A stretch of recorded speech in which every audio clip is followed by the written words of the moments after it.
श्री सद्गुरुदेव भगवान की जय। श्री सीताराम सरकार की जय। श्री राधा रमण लाल की जय। श्री गौरी शंकर महादेव की जय। सभी दर्शकों और भक्तों को कोटि कोटि प्रणाम। सबको प्रेम भरा जय जय श्री राधे, जय जय श्री सीताराम। जितने भी साधक हैं, भक्त हैं, बहुत ही महत्वपूर्ण विषय है और सभी साधक बहुत ही ध्यान से सुनेंगे। देखिए, भगवान के मार्ग में जब कोई चलता है तो वो भगवान का प्रभाव, उनकी महिमा, उनके नाम की शक्ति, ये सब सुनकर ही वो भगवान के मार्ग में आगे बढ़ता है। क्योंकि किसी भी जीव को एक सर्वशक्तिमान आश्रय चाहिए, एक ऐसा आश्रय चाहिए जो हमेशा उसकी रक्षा करे, उससे प्रेम करे।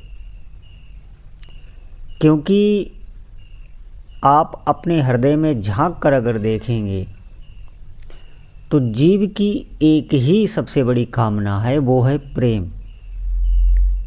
प्रेम में व्यक्ति अपने प्राण तक न्यौछावर कर देता है।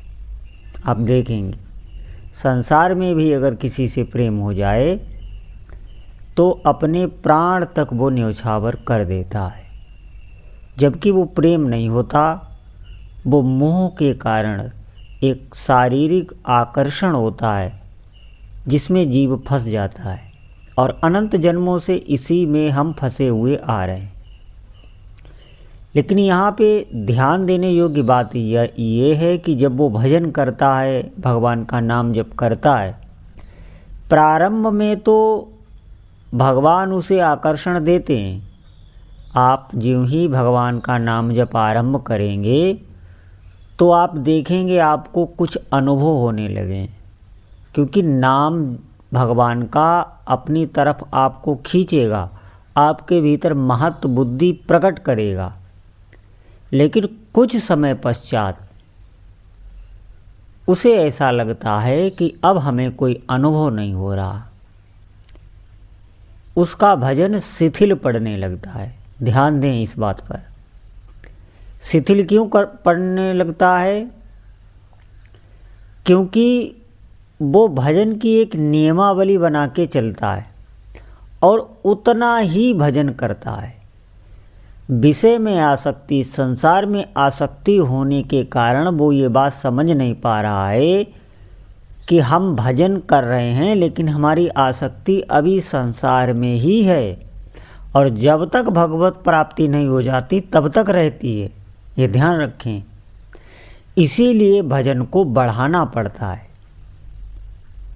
जब आप भजन को बढ़ाते चले जाएंगे तो आप देखेंगे जो प्रारंभ में आपको अनुभव होते थे वैसे ही आपको अनुभव होने लगेंगे। आपके अनुभव बढ़ेंगे, कम नहीं होंगे। क्योंकि जितना हम भजन प्रारंभ से कर रहे थे उतना इस मन ने साध लिया है।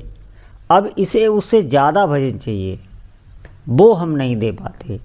और उसकी मात्र एक वजह है संसार में आसक्ति, विषयों में आसक्ति, भोगों में आसक्ति। वहाँ ही हम सुख मानते हैं, जबकि ये आपको ध्यान देना है सुख वहाँ है नहीं। सुख केवल हम वहाँ आरोप करते हैं। हमें ऐसा लगता है कि यहाँ से सुख मिलेगा, लेकिन आप देखेंगे परिणाम में हमें दुख ही मिलता है।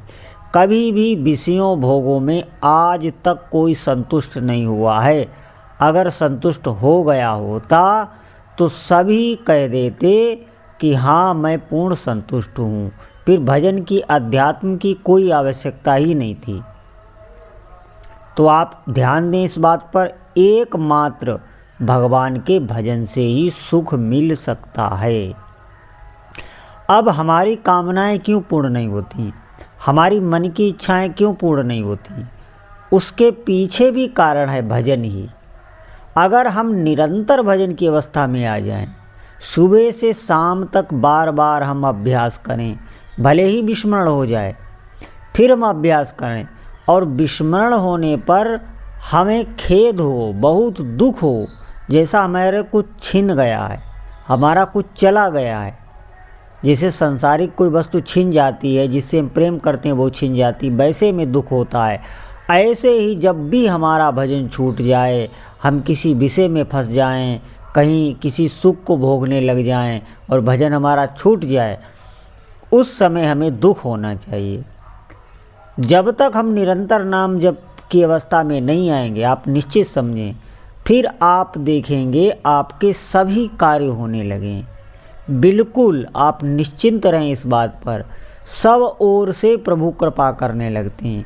क्यों? क्योंकि आपने अपना चित्त प्रभु को दे दिया है। ऐसे हम प्रभु को चित्त नहीं दे सकते, हमारा चित्त संसार में आ सकता है। आप देखेंगे नाम जपते हुए भी चित्त निकल जाता है, मन निकल जाता है, कोई न कोई बात संसार की सोचता ही रहता है, बुनता ही रहता है। तो भगवान को चित्त देने का मतलब है उनका नाम। भले ही मन हमारा कहीं जाए, हम बार बार नाम में ही बुद्धि को लगाएं, नाम में ही मन को लगाएं। जो हुआ से ही केवल नाम जप करने का अभ्यास आप करें।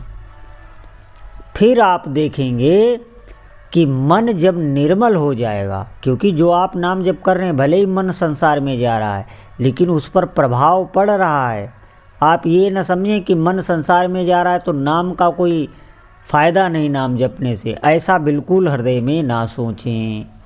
नाम का आपके पूरे शरीर पर, पूरे अंतःकरण पर प्रभाव पड़ रहा है। आप धैर्य धारण करें, यही मन नाम में लग जाएगा।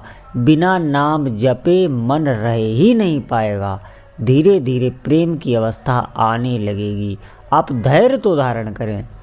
हम धैर्य खो बैठते हैं, हम सांसारिक कामनाएं इतनी अधिक हमारे भीतर होती हैं कि उनकी पूर्ति ना होने पर हमें ऐसा लगता है हमारा समय व्यर्थ में जा रहा है।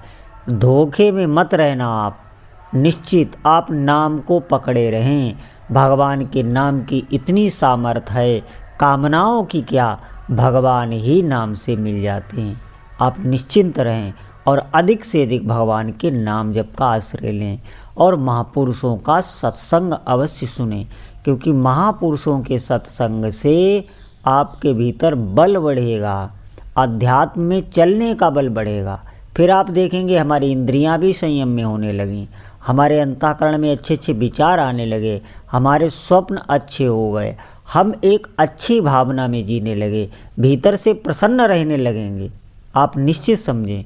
इसीलिए अधिक से अधिक नाम जप बढ़ाएं, जितना हो सके।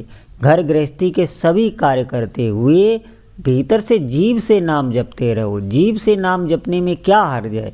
हम कोई भी कार्य नाम जपते हुए कर सकते हैं। तो जितने भी साधक हैं, जो भी हमारी इस बात को सुन रहे हैं, आज से ही अधिक से अधिक भगवान के नाम का जप करें। बोलो जय जय श्री सीताराम।